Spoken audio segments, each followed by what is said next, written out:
Assalamualaikum warahmatullahi wabarakatuh. Innal hamdalillah nahmaduhu wa nasta'inuhu wa nastaghfiruh wa nastahdihi wa natubu ilayhi wa na'udzu billahi min shururi anfusina wa min sayyiati a'malina. May yahdihillahu fala mudilla lahu wa may yudlil fala hadiya lahu. وأشهد أن لا إله إلا الله وحده لا شريك له وأشهد أن محمدا عبده ورسوله لا نبي بعده صلى الله عليه وعلى آله وأصحابه ومن تبعهم بإحسان إلى يوم الدين أما بعد. Jamaah sekalian, ikhwatal iman rahimani wa rahimakumullah.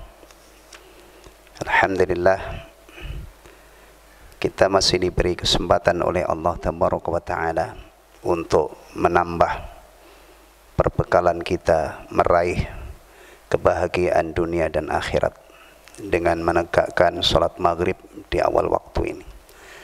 Dan alhamdulillah, kita juga dimudahkan oleh Allah untuk melanjutkan telaah kitab Mukhtasar Syu'abil Iman, kitab yang di dalamnya dijelaskan tentang cabang-cabang keimanan, bagian-bagian iman, yang semoga setelah kita mengetahui bagian-bagian iman ini, semakin semangat untuk menyempurnakan iman kita dengan mengamalkan cabang-cabang yang sudah kita pelajari dari kitab ini.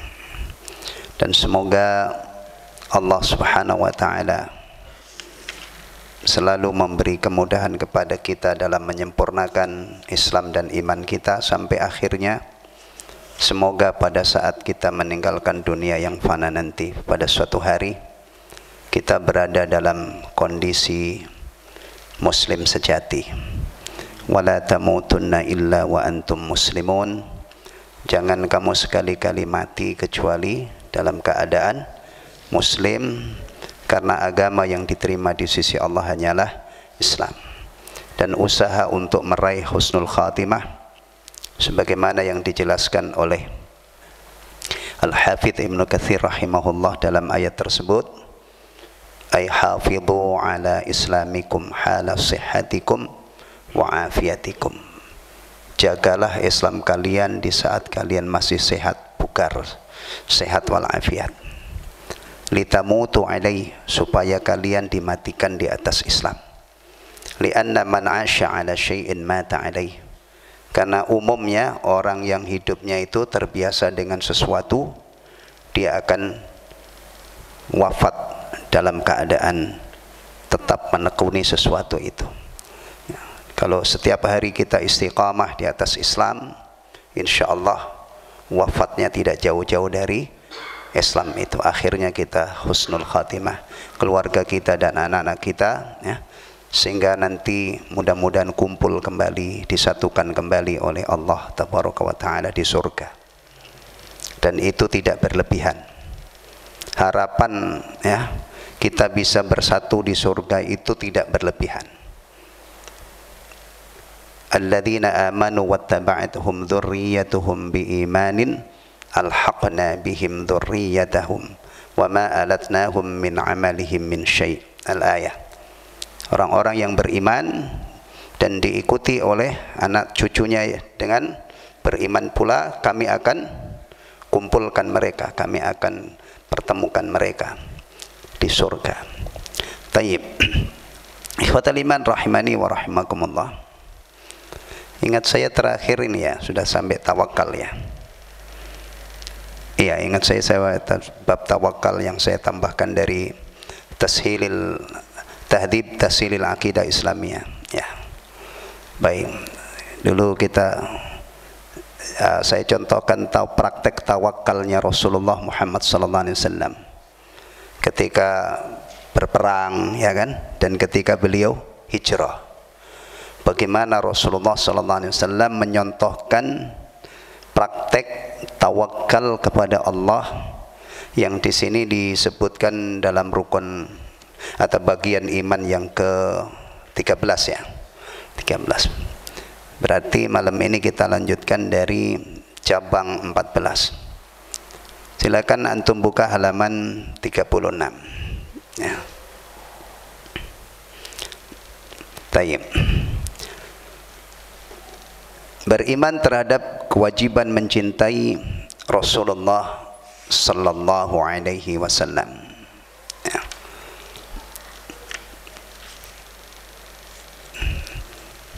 Tayyib, ya benar. Atau kalau disederhanakan ya, bagian iman ke-14 itu adalah, atau cabang iman ke-14 adalah mencintai Rasulullah Muhammad sallallahu alaihi wasallam. Ini sudah tidak asing lagi ya. Materi ini sudah sering diperdengarkan di khutbah ya, di kajian-kajian ilmiah, karena ini termasuk masalah besar. Beriman terhadap kewajiban mencintai Rasulullah sallallahu alaihi wasallam sebagaimana disebutkan dalam hadis yang diriwayatkan Al-Bukhari dan Muslim dari Anas bin Malik radhiyallahu an, bahwasanya Rasulullah sallallahu alaihi wasallam bersabda, la yu'minu ahadukum hatta akuna ahabba ilaihi min walidihi wa waladihi wan nasi ajmain. Tidak beriman salah seorang dari kalian hingga aku lebih dicintai daripada orang tuanya, anaknya, dan seluruh manusia. Bahkan kalau dilanjutkan masih ada satu lagi, melebihi dirinya sendiri ya. Baik, setelah seorang hamba meyakini la ilaha illallah Muhammadur Rasulullah ya, ini kalau kita kaitkan dengan rukun Islam, ini rukun Islam yang pertama. Setelah meyakini bahwa Muhammad bin Abdullah bin Abdul Muttalib Al-Hashimi Al-Qurashi ya, yang kalau dirunut nasabnya itu akhirnya sampai kepada Ismail alaihissalam. Kalau sudah sampai Ismail, satu mundur satu langkah lagi berarti Ibrahim, Abul Anbiya, Imamul Muwahhidin, Khalilullah alaihi salatu wassalam ya, kalau sudah mengakui bahwa beliau itu hamba Allah ya, hamba Allah dan utusannya, diutus untuk segenap umat manusia sebagai Rasul yang terakhir ya. Ini harus detail ini ya. Kadang-kadang orang Islam itu tahunya Rasulullah itu hanya sebagai Rasul yang terakhir, padahal bukan hanya sebagai Rasul yang terakhir, ada satu lagi, wa ma arsalnaka illa rahmatan lil alamin wa ma arsalnaka illa kaffatan lin nasi basyira wa nadhira. Ini juga tidak boleh luput akidah ini ya, diutus sebagai Rasul untuk seluruh umat manusia, sebagai rahmat untuk alam semesta, sebagai Rasul yang terakhir. Tayyib. Setelah kita meyakini itu, ada kewajiban-kewajiban besar. Yang kewajiban besar ini kalau tidak kita tunaikan, bisa saja janggal banget. Bahkan bisa saja pengakuan iman itu seakan-akan dusta atau bohong. Misalnya ya, ada orang meyakini beliau utusan Allah, tetapi ketika beliau menyampaikan sesuatu, memberitakan sesuatu, orang ini tidak percaya. Loh, ini dahsyat ya. Di satu sisi seseorang meyakini beliau utusan Allah, tapi beliau mengkhabarkan sesuatu, dia orang yang membenarkan ini tidak percaya dengan Rasulullah, tidak membenarkan apa yang diberitakan oleh Rasulullah. Itu parah. Klopnya ketika seseorang sudah mengakui beliau utusan Allah, berarti membenarkan apa yang beliau kabarkan. Kenapa? Karena seorang muslim ketika meyakini beliau utusan Allah, dia berkeyakinan juga wa ma yantiqu 'anil hawa in huwa illa wahyu yuha. Maka para ulama Ahlus Sunnah ketika menjabarkan syahadah anna Muhammadan abduhu wa rasuluh, itu yang pertama adalah tasdiquhu fima akhbar, membenarkan apa saja yang dikhabarkan oleh beliau.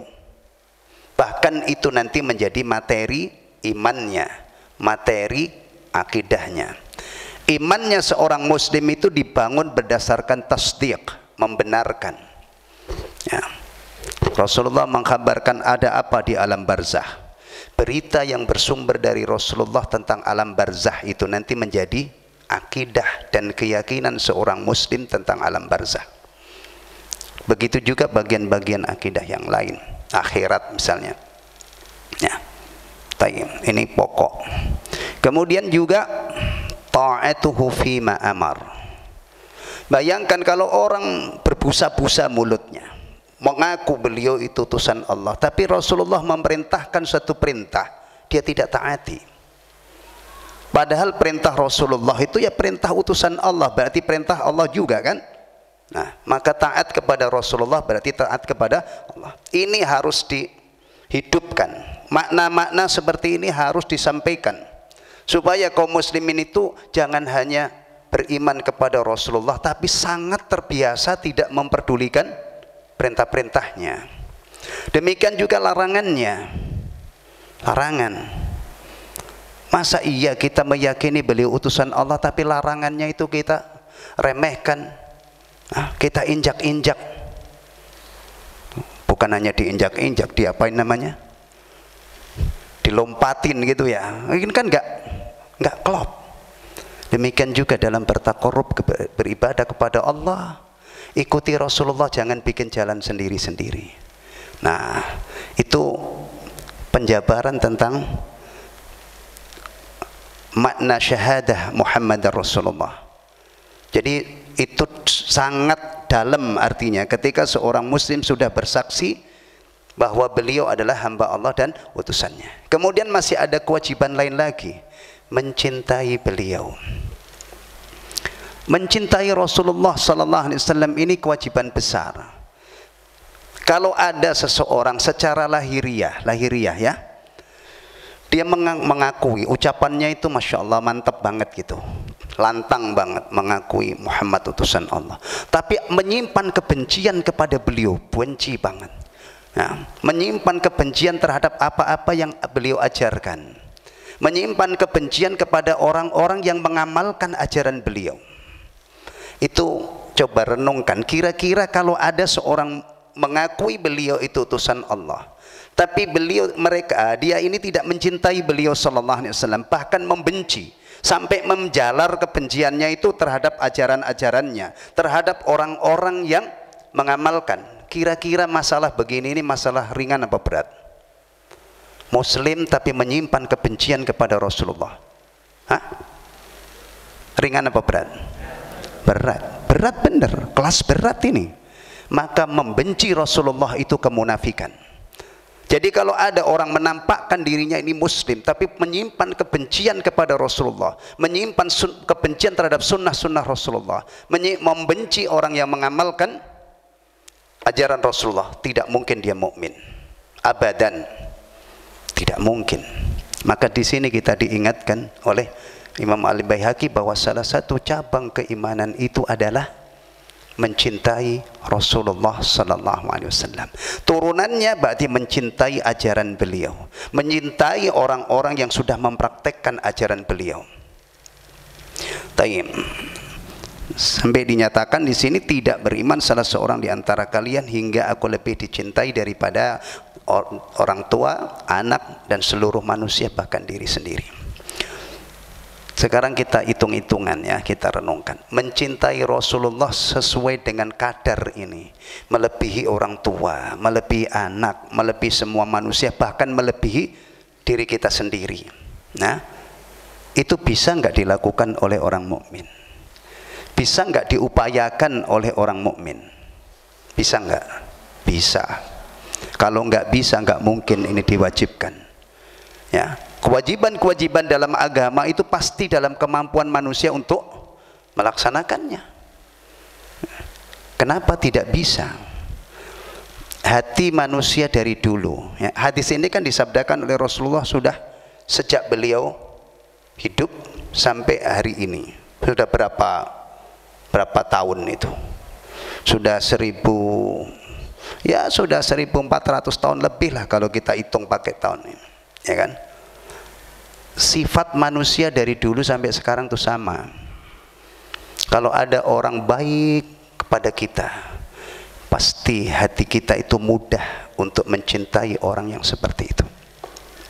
Tapi kalau ada orang yang jahat sama kita, susah untuk mencintainya. Benar nggak? Kalau ada orang mengajarkan kebaikan-kebaikan kepada kita, hati kita mudah untuk mencintai orang tersebut. Apalagi Rasulullah Muhammad SAW. Rasulullah SAW itu adalah afdalun nasi khalqan wa khuluqan. Ya, manusia yang paling istimewa fisik dan akhlaknya. Fisiknya itu sempurna Rasulullah. Ya, meskipun beliau juga mengajarkan bahwa Nabi Yusuf alaihissalam itu dikasih separuh ketampanan laki-laki sedunia. Nabi Yusuf alaihissalam. Tapi Rasulullah SAW itu juga tidak kalah pesonanya. Ya, manusia yang paling sempurna fisik dan akhlaknya. Antum bayangkan ya, para sahabat yang ditakdirkan oleh Allah bisa melihat wajah beliau, bisa berinteraksi dengan beliau, berinteraksi dengan orang yang secara fisik sempurna dan istimewa dan akhlaknya sempurna, akhlaknya istimewa. Itu gimana nikmatnya menatap wajah orang yang seperti itu. Pantas kalau kecintaan para sahabat terhadap Rasulullah itu luar biasa, karena memang pada diri Rasulullah itu tidak ada satupun hal secara fisik maupun sifat yang membuat sahabat itu punya alasan untuk membenci beliau. Nggak ada. Ya, kadang-kadang orang itu kurang begitu diterima karena baunya nggak sedap. Rasulullah SAW wangi. Orang itu kadang-kadang kurang begitu berkenan diterima orang karena mukanya itu asem, nggak ramah. Rasulullah SAW luar biasa murah senyum. Ya, apalagi tawaduknya, ya kan? Kelembutannya, rahmatnya, kasih sayangnya kepada para sahabat. Maka para sahabat sudah sukses mengamalkan ini, mencintai Rasulullah melebihi. Bahkan diajak perang aja banyak yang bersedia, kan berarti lebih mencintai Rasulullah daripada dirinya, daripada anaknya, daripada orang tuanya. Kalau diajak jihad kemudian lebih cinta istrinya, mau nggak pergi? Lebih mencintai anaknya, mau nggak? Berarti Rasulullah itu perang selalu sendiri kan. Kalau seandainya sahabat itu lebih mencintai istrinya, lebih mencintai anaknya, lebih sayang dirinya, nanti luka, akhirnya nggak mau. Tapi itu nggak pernah terjadi. Bahkan kalau kita hitung itu Masya Allah terjadi lonjakan. Perang Badar, perang Uhud, perang Hunain, perang Khandaq, Fathu Makkah, itu kalau dihitung jumlahnya itu terus melonjak. Nah, tinggal kita sekarang ini, ya, bisa nggak kita belajar untuk mencintai Rasulullah SAW itu lebih dari semua orang, termasuk diri kita. Ya, bisa. Karena sampai hari ini itu tidak mungkin ada orang yang lebih perhatian dan yang lebih sayang, ya, kepada umatnya, kepada kita melebihi Rasulullah SAW. Ya, makanya kalau ada ulama itu pewaris Nabi pasti sayang. Bahkan ulama itu memikirkan umat Islam ini supaya bahagia dunia dan akhirat, dia bimbing. Diingatkan sholat tauhid itu kunci surga. Yang mengingatkan begini ini ulama. Kalau di luar sana, nah, orang kadang-kadang ngasih duit traktir, tapi traktir jam menjelang maghrib, akhirnya nggak sholat. Kalau pewaris Nabi, dai yang melanjutkan dakwah Rasulullah pasti sayang sama manusia. Ditunjukkan, dibimbing jalan yang dulu pernah diajarkan oleh Rasulullah, ya, sampai akhirnya ada yang dijamin masuk surga. Abu Bakar dijamin masuk surga. Itu kan agamanya Abu Bakar itu kan tidak hilang. Nah, Islamnya Abu Bakar, Islamnya Umar, Islamnya Utsman, Ali dan sahabat-sahabat yang lain nggak hilang. Karena pedomannya ada, sekarang dihidupkan kembali. Maka bersyukurlah kalau ada orang-orang yang mengingatkan, menyambung lidah Rasulullah SAW, menyayangi umat manusia ini, dia bimbing ke jalan yang benar supaya bahagia dunia dan akhirat. Orang-orang yang sifatnya seperti ini, ya, itu pasti ya di hati orang-orang beriman itu ada tempat istimewa. Ya, jadi mencintai Rasulullah melebihi semua orang, bahkan melebihi diri kita sendiri itu bisa kita upayakan terus, kita latih. Tapi memang perlu perjuangan, tidak bisa ujuk-ujuk ya. Setelah kita tahu bahwa begitu besar perhatian Rasulullah SAW, begitu baiknya kepada kita. Coba kalau Rasulullah itu kita bayangkan gitu ya, itu Masya Allah setiap jengkal kehidupan kita ini, kita diberi petunjuk terbaik oleh beliau. Sama kalau kita ini punya ibu yang penyayang, ngurus banget dari kecil kita dipelihara, dididik, kemudian kita jadi orang. Itu biasanya ibu yang macam ini itu sangat apa? Sangat apa? Istimewa di mata anaknya. Bahkan kalau seandainya ibu itu melahirkan kemudian anaknya dibuang gitu ya, dan belakangan anak ini gede kemudian tahu dulu pernah dibuang, itu tidak jadi alasan untuk apa? Tidak boleh jadi alasan untuk durhaka, tidak boleh jadi alasan untuk durhaka. Jadi kalau ada anak durhaka karena dulu dibuang, nasihati, nah itu jangan kamu durhaka kepada ibu, itu ibumu. Apalagi sudah melahirkan, mendidik, mengurus gitu kan luar biasa. Coba bayangkan, apa ada ibu yang mengalahkan Rasulullah dalam memberi perhatian kepada kita? Gak ada. Rasulullah itu perhatiannya luar biasa ya. Coba bayangkan ya, bayangkan kita itu kalau pakai sendal, mau pakai sendal ya, itu Rasulullah seakan-akan sudah hadir di situ. Kamu pakai sendal dari kaki kanan ya, begitu kan? Bener nggak? Seakan-akan kan Rasulullah bersabda, idzan ta'ala ahadukum falyabda biyamini. Kalau kamu mulai memakai sendal, mulailah dari kaki kanan. Ibaratnya kan begitu, antum mau keluar dari rumah ini ya, sendal kan biasa sendal itu kita lepas, kita pakai gitu kan, baru mau pakai sendal Rasulullah sudah hadir di situ memberi petunjuk. Nah, kemudian kalau keluar dari rumah, ini udah mau keluar dari rumah ya, ucapkan apa? Bismillah tawakkaltu 'ala Allah la haula wala quwwata illa billah. Nah, itu ucapan yang paling bagus ketika ini. Kita mau kemana ini? Naik motor, atau mau naik kendaraan? Sudah diajari subhanalladzi sakhkhara lana hadza ma kunna lahu muqrinin. Mau ke masjid.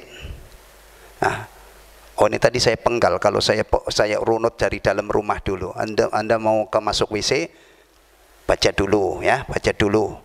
Allahumma inni a'udzubika minal khubuthi wal khabath. Wudu, istinja perhatikan najis. Kemudian wudu yang bagus, mulai bismillah, kumur-kumur dan seterusnya, wudu yang bagus.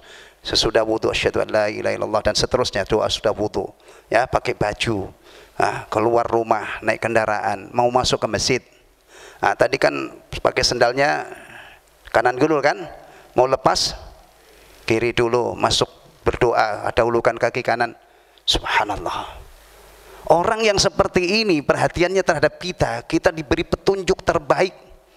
Ini kalau saya uraikan bisa sampai subuh, nggak habis. Itu baru sepenggal dari rumah sampai ke masjid misalnya ya. Belum lagi nanti kita dengan ibu bapak, kita dengan istri, kita dengan anak, kita dengan tetangga, kita dengan tamu, kita dengan kucing, kita dengan ayam.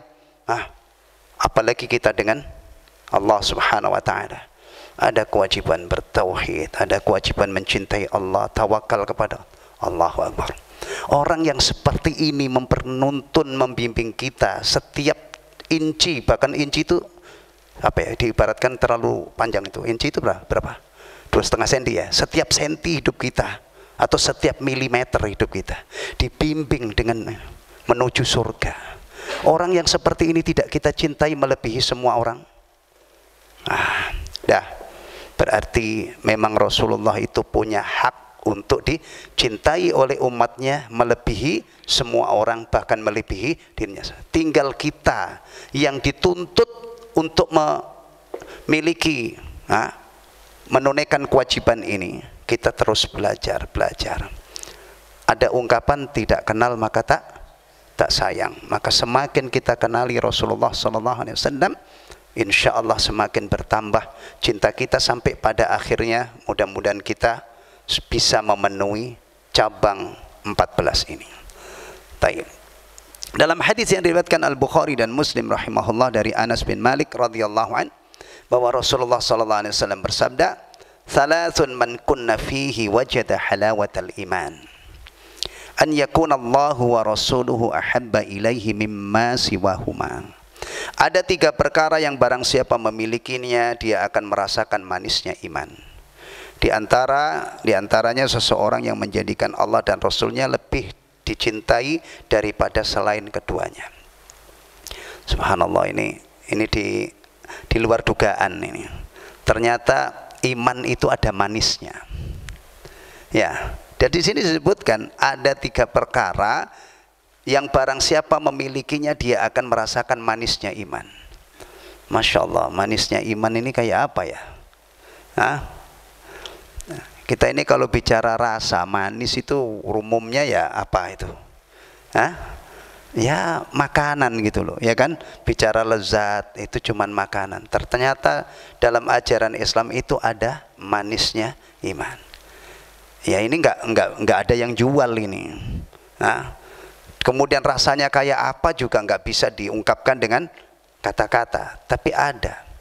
Ya, tapi ini panjang perjalanannya. Kadang-kadang ada orang Islam itu boro-boro merasakan manisnya iman. Ajaran agama dia itu, ajaran yang ada di dalam Islam, perintah dan larangan itu kadang-kadang bikin dia sesak nafasnya. Iya. Orang Islam itu ketika ketemu ini haram, ini haram, ini haram, ini haram, ini haram, haram, itu langsung sesek dadanya. Ini apa sih kok semua haram, ribet. Padahal memang sedang menginventarisir, mengumpulkan hal-hal yang diharamkan oleh Allah. Padahal kalau menghitung-hitung yang halal itu semalam suntuk nggak habis. Ya kan? Coba renungkan, bandingkan zona halal dengan zona haram. Itu luas mana coba? Kita sebagai orang Islam ini yang dilarang dengan yang dihalalkan oleh Allah itu lebih banyak mana? Ya banyak yang dihalalkan lah. Cuman kita ini kadang-kadang nggak sabaran baru dikasih tahu ini haram, ini haram, ini haram. Wah, apa sih haram, haram, haram? Susah banget hidup. Padahal itu bukan susah, bukan membuat sengsara. Kalau Anda berhasil menghindari yang haram itu, ya Anda akan bahagia dunia dan akhirat. Cuman nggak sabaran kita itu. Kalau ada yang menasehati, bener kan yang diharamkan oleh Allah itu kadang-kadang kontan. Bahayanya itu langsung dirasakan di dunia ini sebelum masuk alam kubur, apalagi nanti akhirat. Bener gak? Khamr misalnya, berapa banyak orang mati karena khamr, atau rusak badannya karena khamr, narkoba. Coba kalau hindari, kan insya Allah tidak kena dampak itu dia. Ya. Yang lainnya banyak sekali, ini dilarang, ini dilarang, ini dilarang. Ya. Seharusnya seorang muslim itu ketika ketemu larangan Allah, itu dia harus anggap ini adalah bagian dari rahmat Allah. Karena setiap yang dilarang oleh Allah itu memang ternyata mengandung mudarat. Berarti kalau kita hindari, kita terhindar dari bahaya atau mudarat itu. Sebaliknya yang diperintahkan oleh Allah itu pasti ada maslahatnya. Ini kadang-kadang boro-boro kita bisa merasakan manisnya iman. Sementara cabang-cabang iman aja itu kadang-kadang kita anggap seperti racun. Kita anggap ini pahit banget. Benar kan? Itu realita kita. Berarti untuk merasakan manisnya iman ini tahapannya panjang. Kita berusaha berserah diri kepada Allah, tunduk, patuh. Kita berusaha untuk menikmati apa-apa yang diwajibkan oleh Allah. Ya. Jujur aja sampai sekarang itu kita tuh kalau sholat mendapatkan manisnya sholat atau belum? Kalau kita sholat belum kan? Belum. Berarti masih memerlukan perjuangan panjang. Jujur aja kalau khusyuk, antum sudah khusyuk atau belum? masuk khusyuk 100% itu nggak ingat apa-apa, ingat akhirat, ingat apa itu kalau sholat enggak, belum kan? Kalau ada yang nasihati gini gimana? Ah percuma kamu sholat enggak khusyuk, stop aja, percuma. Apa jawaban antum? Hah? Nah orang sholat saya tekuni puluhan tahun aja nggak khusyuk-khusyuk, apalagi saya tinggalkan, gimana? Ya sholatlah sebatas kemampuan kita, tapi kita punya target-target yang istimewa. Kepengen sholat itu sebagaimana Rasulullah itu kalau galau itu untuk mendapatkan ketenangan itu di dalam sholat. Bahkan saya pernah membaca itu ada seorang yang harus diamputasi kakinya. Ya, amputasi di zaman itu belum ada pembiusan. Itu minta nanti kalau saya sholat, pas sholat amputasi, nggak terasa dia. Ada nggak yang sudah sampai khusyuknya itu seperti ini? Ya Allah, ya. Ternyata di dalam sholat itu ada nikmat sholat, puasa itu ada nikmatnya puasa, ya. Tapi ini memerlukan perjuangan. Iman itu ada manisnya. Maka lihat orang-orang yang beriman itu kadang-kadang ya orang lain itu melihat itu sengsara dia. Ada ulama-ulama di penjara begitu kan, orang ya Allah kasihan. Tapi yang di penjara itu justru dia merasakan apa? Lezatnya iman. Seperti Imam Ahmad rahimahullah, Nasirus Sunnah, ya, di penjara disiksa gara-gara mempertahankan akidah Ahlussunnah. Orang lihat kan ya Allah badannya kecil, rahimahullah, dikebukin, dicambuk. Nah, tapi bagi beliau itu adalah kenikmatan yang luar biasa karena berhasil mempertahankan apa? Satu prinsip agung, Quran itu bukan makhluk. Kalau saya sekarang ini atau yang lain itu mengajarkan Quran itu kalamullah bukan makhluk, nggak ada yang nyentuh.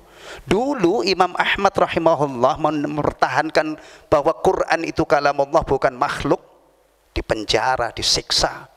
Karena dulu madhab pemerintah yang ini, penguasa yang sah pada waktu itu adalah Mu'tazilah, meyakini Quran itu adalah makhluk. Yang tidak ikut itu dipenjara. Imam Ahmad sabar. Makanya Imam Ahmad itu salah satu gelarnya juga Nasirus Sunnah, ya. Termasuk Imam Syafi'i rahimahullah juga Nasirus Sunnah. Memang ulama-ulama Ahlussunnah itu, ya kan? Nah, taib. Mudah-mudahan ya kalau kita mempelajari begini kan merasa ya, oh masih jauh saya. Rasanya iman itu saya pengen merasakan.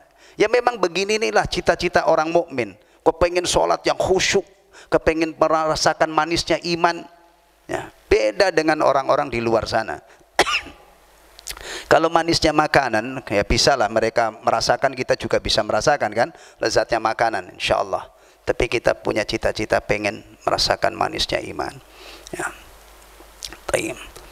Dalam hadis yang disebutkan seseorang datang kepada Nabi Sallallahu Alaihi Wasallam dan bertanya, "Mata sa'atu ya Rasulullah?" Ini ada orang bertanya itu to the point pertanyaannya. Kapan terjadinya kiamat wahai Rasulullah? Kalau ingat saya di riwayat yang saya baca ini adalah Badui ini, orang apa? Arab dusun gitu ya. Yang belum apa? Terasah adab dan akhlaknya, ya. Qala ma'adatta laha. Beliau sallallahu alaihi wasallam menjawab, apa yang engkau persiapkan untuk menghadapinya? Rasulullah tidak menjawab kapan-kapannya, tidak ditimpali apa namanya pertanyaan itu, tidak dijawab. Bahkan Rasulullah balik bertanya. Ya. Kenapa ikhwan iman? Rasulullah tidak meladeni pertanyaan mata sa'ah. Kenapa? Ya, karena Rasulullah tidak tahu jawabannya, tidak diberitahu oleh Allah. Ya kan? Jibril kan pernah bertanya kepada Rasulullah tentang ini kan? Mata sa'ah, jawaban Rasulullah, mal mas'ulu anha bi'a'lama minasail. Yang ditanya tentang ini tidak lebih tahu daripada yang bertanya. Yang ditanya siapa? Rasulullah. Yang bertanya Jibril. Jibril itu malaikat yang istimewa, Rasulullah itu manusia yang paling istimewa. Dua makhluk Allah yang istimewa ini nggak ada yang dikasih tahu oleh Allah kapan terjadinya kiamat. Mentok-mentoknya hari kiamat terjadi pada hari Jumat.